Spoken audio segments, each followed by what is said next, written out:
महाप्रपंचच्या सर्व दर्शकांना तेजस तुंगारचा सप्रेम जय श्रीराम। मित्रांनो, देवेंद्र फडणवीस यांच्यावर विरोधक अनेक आरोप करतात आणि अनेकदा खोटं देखील बोलून जातात। असंच खोटारडेपणा विरोधक वारंवार करत आलेले आहेत। खास करून उद्धव ठाकरे, आदित्य ठाकरे, संजय राऊत, सुषमा अंधारे हे तर या सगळ्यामध्ये अग्रेसर आहेत। हे सगळेजण देवेंद्र फडणवीस यांचा इतका द्वेष करतात की जळी स्थळी काष्टी पाषाणी यांना फक्त आणि फक्त देवेंद्र फडणवीसच दिसतात।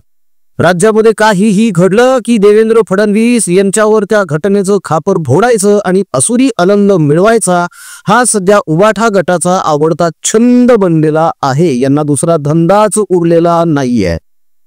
देवेंद्र फडणवीस यांच्यावर आता उबाठा गटातर्फे एक आरोप केला जातोय। खरं तर हा आरोप अजिबातच नाहीये, हा खोटा नरेटिव्ह आहे। खोटा नरेटिव्ह चालवण्यामध्ये सुद्धा उबाठा गटाचा हात कोणीही धरणार नाही। खोटं बोला, रेटून बोला ही यांची नीती आहे। आता यांनी देवेंद्र फडणवीस यांच्या बाबतीमध्ये एक खोटा नरेटिव्ह पसरवायला सुरुवात केली की एकनाथ शिंदे यांना दुय्यम दर्जा महायुतीमध्ये दिला जातोय आणि ते केवळ देवेंद्र फडणवीस करतायत, केवळ भाजपच करत आहे।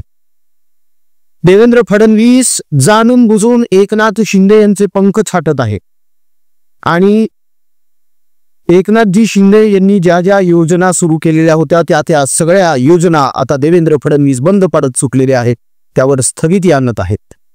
मात्र वस्तुस्थिती काय आहे, सत्यता काय आहे हे जाणून घेतल्याशिवाय व्यक्त होऊ नये असं म्हणतात। अभ्यासूनी प्रकटावे असं आपल्याकडे बोललं जातं। मात्र अभ्यास करणं हे उबाठा गटाच्या कुठल्याही नेत्याला जमत नाही, कार्यकर्त्याला जमत नाही। उचलली जीभ, लावली टाळूला आणि केला अपप्रचार, वाढवला खोटा नरेटिव्ह। ही यांची घाणेरडी सवय, ही काही केल्या जात नाही आणि या सवयीनुसारच यांनी पुन्हा एकदा खोटा नरेटिव्ह पसरवण्याचा जोरदार प्रयत्न केलेला आहे। मात्र याला देवेंद्र फडणवीस यांनी तितक्याच प्रखरतेने उत्तर दिलेलं आहे। विरोधकांच्या आणि उबाठा गटाच्या या खोट्या नरेटिव्हला देवेंद्र फडणवीस यांनी कसं उघडं पाडलं हे या व्हिडिओमधून बघूया। देवेंद्रजी यांच्याकडूनच ऐकूया की त्यांनी कशा प्रकारे या सगळ्यांना उघडं पाडलं। गेल्या काही काळामध्ये आमच्या माध्यमांची आवडती बातमी झाली आहे। काही झालं की फडणवीसांनी शिंदेच्या प्रोजेक्टला स्थगिती दिली। एक पेड बातमी झालेली आहे। पहिल्यांदा लक्षात ठेवा, स्थगिती देण्याकरता मी उद्धव ठाकरे नाही आहे।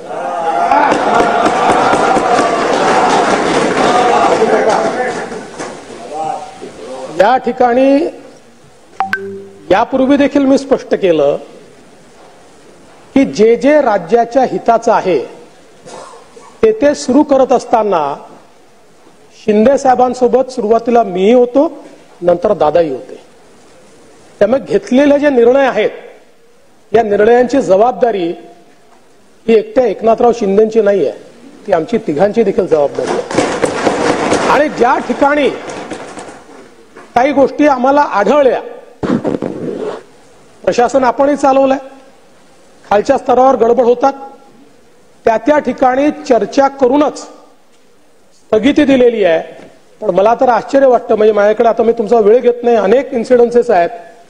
विभागीय आयुक्तांनी आपल्या स्तरावर स्थगिती दिली तरी देवेंद्र फडणवीसांचा दणका, खात्याच्या मंत्र्याने स्वतःच्या खात्यामध्ये त्या ठिकाणी केंद्र सरकारच्या निर्देशानुसार त्या ठिकाणी स्थगिती दिली तरी देखील फडणवीसांनी शिंदेच्या खात्यामध्ये स्थगिती दिली।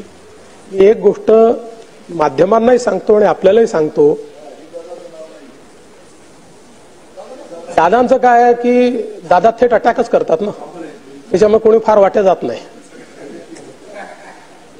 त्यामुळे एक गोष्ट सांगतो, हे समन्वयानं चालणारं सरकार आहे। या सरकारमध्ये सगळे निर्णय आम्ही तिघही मिळून घेतो।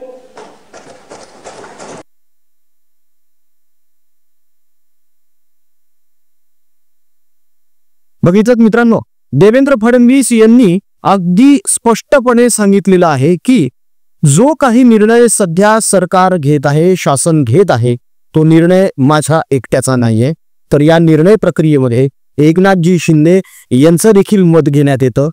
या निर्णय प्रक्रियेमध्ये अजितदादा पवार यांना सुद्धा सामील करून घेण्यात येतं. आम्ही तिघजण बसतो, आम्ही तिघजण चर्चा करतो आणि मगच एखादा निर्णय होत असतो.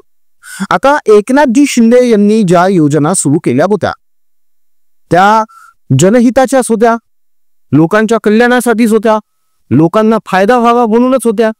मात्र खालच्या स्तरावर काही लोक भ्रष्टाचार करत आहेत आणि हे उघडकीस येऊ लागलंय ना. अशा वेळी देवेंद्र फडणवीस, एकनाथजी शिंदे आणि अजितदादा पवार तिघही समन्वयाने जर काही निर्णय घेत असतील आणि हा भ्रष्टाचार जर रोखत असतील तर ही चांगली गोष्ट आहे ना. तुमच्या आमच्या सर्वसामान्यांच्या कररूपी पैशातून हे राज्य चालतं. आपला हा टॅक्सचा पैसा भ्रष्टाचारांच्या घशामध्ये जाऊ नये अशी आपली प्रत्येकाचीच इच्छा असते. तेव्हा भ्रष्टाचार जर बंद पडत असे आणि काही काळासाठी जर त्या योजनेला स्थगित करण्यात येत असेल तर चांगली गोष्ट आहे, यात वाईट काहीच नाहीये. नव्याने ती योजना पुन्हा सुरू करण्यात येऊ शकते. मात्र ही गोष्ट सुद्धा विरोधकांच्या आणि खास करून उबाठाच्या डोळ्यात खोबायला लागलेली आहे. खरं तर भ्रष्टाचाराची पाळंमुळं याच लोकांनी रुजवलेली आहेत महाराष्ट्रामध्ये. मित्रांनो, विचार करा तुम्ही, बीएमसी मध्ये कसले कसले भ्रष्टाचार करून ठेवलेले त्यांनी. हे स्वतः जेव्हा तिन्ही त्रैलोक्याचे ब्रह्मांडाचे बेस्ट सीएम बनलेले होते तेव्हा वसुल्या कशा चालू होत्या. अहो, हे सत्तेत नसताना सुद्धा वसुली करतात. त्यांचा तो भांडूपचा देवानंद आणि त्या देवानंदचा गंगा स्नान न करता 2 दिवस पारशाने प्रयागराजला फिरणारा आमदार भाऊ सुनील राऊत, मुलुंडमध्ये फेरीवाल्यांकडून 10-10, 20-20, 30-30, 50-50 रुपयाच्या पावत्या फाडत पैसे गोळा करत होता ना, त्याच्यावर केलेलेत ना आम्ही व्हिडिओ. ही सवय कोणी लावलेली आहे भ्रष्टाचाराची? ही वसुलीची सवय कुठून आलेली आहे? इथूनच आलेली आहे ही सगळी, यांनीच पोहोचलेलं आहे सगळं. देवेंद्र फडणवीस ज्याप्रमाणे बोललेले आहे की काही अधिकारी हे आपल्या अधिकारांचा गैरवापर करत आहेत आणि त्यामुळे या योजना राबवण्यामध्ये अडचणी निर्माण होत आहेत. योजना व्यवस्थित राबवल्या जात नाहीयेत, लोकांचा रोष वाढू नये यासाठी त्या योजना स्थगित करून वेगळ्या पद्धतीने राबवता येऊ शकतात का, यावर सध्या शासन विचार करतंय, सरकार विचार करतंय.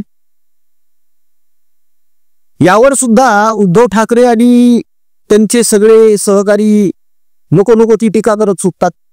या बाबतीतही जेव्हा देवेंद्र फडणवीस यांना प्रश्न करण्यात आला होता की उद्धव ठाकरे हे तुमच्यावर सातत्यानं टीका करतात, यावर तुमचं काय मत आहे, तेव्हा देवेंद्र फडणवीस काय बोललेले आहेत तुम्हीच ऐका. उद्धव ठाकरे हे अशा गोष्टी बोलत असतात. रोज जर त्याला उत्तर द्यायला लागलो तर एवढा वेळ थोडी माझ्याकडे आहे. पहिल्यांदा उद्धव ठाकरेंनी आत्मपरीक्षण केलं पाहिजे की समजा तेच जर खरे होते आणि हे जर गद्दार होते तर काय महाराष्ट्रातल्या जनतेने गद्दारांना वोट केलंय? हा तर महाराष्ट्रातल्या जनतेचा अपमान आहे. महाराष्ट्रातल्या जनतेने ज्यांना निवडून दिलं आणि शिवसेना म्हणून ज्यांच्यावर शिक्कामोर्तब केला त्याला तुम्ही गद्दार म्हणताय. मला वाटतं तुम्ही आरसा बघितला पाहिजे असं माझं मत आहे. एक गोष्ट तर निश्चित आहे मित्रांनो, या लोकांना जर उत्तर देत बसलो तर काम करता येणार नाही. हे देवेंद्र फडणवीस यांचं जे म्हणणं आहे ते पटण्यासारखं आहे. प्रत्येक वेळी प्रत्येक टीकेला उत्तर दिलंच पाहिजे असं अजिबातच नाहीये. एकनाथजी शिंदे यांनी सुद्धा या अगोदरच स्पष्ट केलेलं आहे की बडबड करत बसण्यापेक्षा काम करणं हे जास्त गरजेचं आहे आणि आम्ही तेच करतोय म्हणून. मात्र ही गोष्ट ना उद्धव ठाकरेंच्या लक्षात येते, ना त्यांच्या लेकराच्या म्हणजे त्यांच्या मुलाच्या, ना त्यांच्या घरगड्याच्या, ना त्यांच्या उपनेत्या अंधारेंच्या हे लक्षात येतं. कसं घेऊन म्हणावं, काम करण्याची सवय असावी लागते माणसाला. हे राज्य सुद्धा पक्ष संघटनेसारखं चालवत होते. यांना तो फरकच कळला नाही की पक्ष चालवणं, संघटना चालवणं वेगळं आणि राज्य चालवणं वेगळं असतं. आणि म्हणूनच यांना पाय उतार व्हावं लागलेलं आहे. यांच्या याच घाणेरड्या सवयीमुळे, यांच्या याच बेताल वागण्यामुळे, अहंकारामुळे निष्ठावंत लोक यांना सोडून गेलेले आहेत आणि अजूनही जात आहेत. तरी सुद्धा यांना अजूनही त्याचं काहीही वाटत नाही. हे म्हणतात आमचे दरवाजे उघडे, ज्यांना जायचे त्यांनी जा. लोक जात आहेत. आता तुम्हीच सांगा जा म्हणून, चाललेत लोक. मग कशाला जम्यात गद्दार म्हणतात गेल्यानंतर? खरी गद्दारी जनतेच्या मताशी कोणी केलेली आहे हे जरा कधीतरी तपासावं. 2019ला स्वतःच्या स्वार्थासाठी सत्तेच्या मोहापायी आणि मुख्यमंत्री बनण्यासाठी तुम्ही जनतेशी गद्दारी केलेली आहे, हे एका तरी कबूल करा. मोठ्या मनानं, पण ते जमणार नाहीये तुम्हाला, कारण तुम्ही खतरूड वृत्तीचे आहात, कोत्या मनाचे आहात.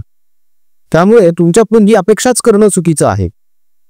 देवेंद्र फडणवीस यांनी ज्याप्रमाणे सांगितलेलं आहे की मी उद्धव ठाकरे नाही, याचाच अर्थ असा आहे की मी स्थगिती सम्राट नाही. उद्धव ठाकरे यांना स्थगिती सम्राट ही आणखी एक पदवी मिळालेली आहे, आणखी एक उपाधी मिळालेली आहे. देवेंद्र फडणवीस हे उद्धव ठाकरे यांच्यासारखे स्थगिती सम्राट अजिबातच नाहीयेत. ते कार्यसम्राट आहे. ते करतात त्यांचं काम, प्रॉपर करतात, चोख करतात. यांना काय बोलायचं आहे यांनी बोलत बसावं. आमच्या देवेंद्र फडणवीस आणि त्यांच्या सरकारकडून भरपूर अपेक्षा आहेत. या महाराष्ट्रासाठी जनहिताची कामं इथून पुढे 5 वर्ष देवेंद्र फडणवीस यांनी करत राहावी अशी आमची अपेक्षा आहे. आणि आमच्या अपेक्षेला देवेंद्र फडणवीस, अजितदादा पवार आणि एकनाथजी शिंदे खरे उतरतील याची आम्हाला खात्री आहे. या बाबतीत तुम्हाला काय वाटतं मित्रांनो, कमेंटमध्ये नक्की सांगा. महाप्रपंच या युट्यूब चॅनलची 89 रुपयांपासूनची मेंबरशिप जी सुरू केलेली आहे ती आवर्जून घ्या, जेणेकरून आपल्याला आपले उपक्रम राबवण्यासाठी सहकार्य मिळेल. तुमचं पाठबळ आणि आशीर्वाद नेहमीच आम्हाला गरजेचे आहे. तेव्हा 8855099843 हा प्रपंच परिवाराचा नंबर सेव्ह करून ठेवा. यावर आम्हाला व्हॉट्सअप करा. प्रपंच परिवाराचे उपक्रम आणि सदस्य नोंदणी याबद्दलची माहिती आम्ही तुम्हाला व्हॉट्सअपवरून पुरवू. आजचा व्हिडिओ कसा वाटला हे कमेंटमध्ये कळवायला अजिबात विसरू नका. आमचा कमेंट बॉक्स तुमच्या प्रतिक्रियांसाठी आतुरतेने वाट बघत असतो, तेव्हा पटापट कमेंट्स करायला सुरुवात करा. राजकीय बातम्या, राजकीय घडामोडी, राजकीय अपडेट्स रंगतदार पद्धतीने जाणून घेण्यासाठी बघत रहा महाप्रपंच. पुन्हा भेटूया पुढच्या व्हिडिओमध्ये. जय हिंद, जय महाराष्ट्र, वंदे मातरम, जय शिवराय, जय शंभूराजे, जय भवानी, जय जगदंब, भारत माता की जय. जय श्रीराम. हिंदू धर्म, शास्त्र, संस्कार, संस्कृती आणि नीती जपण्यासाठी, पुढील पिढीला देण्यासाठी धर्माचा प्रसार आणि प्रचार करणारा मंच हिंदू प्रपंच.